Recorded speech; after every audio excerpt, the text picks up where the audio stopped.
Pemirsa, tembakau merupakan salah satu komoditas perdagangan penting di dunia. Daun tembakau diolah lebih lanjut menjadi berbagai produk turunan yang bernilai ekonomis tinggi. Bahkan ada yang harganya sampai jutaan rupiah.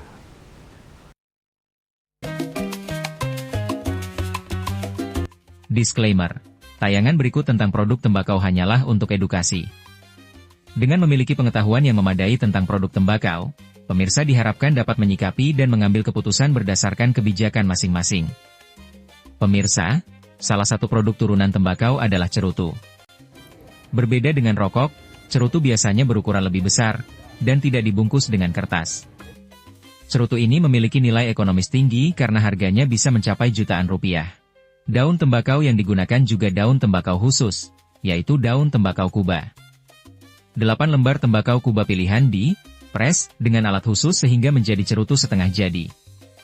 Setelah itu, 1 lembar daun tembakau digunakan sebagai wrapper atau pembungkus cerutu setengah jadi tadi. Daun tembakau Kuba dipilih, karena daunnya memiliki karakteristik lebih mudah dibentangkan di atas papan dengan bantuan air. Apakah sudah selesai prosesnya? Ternyata belum. Karena cerutu tadi dikeringkan di ruang yang disebut aging room, untuk menghasilkan aroma dan cita rasa khas cerutu. Proses pembuatannya memang tergolong sederhana, namun, harganya bisa selangit. Tim Liputan, Bali TV.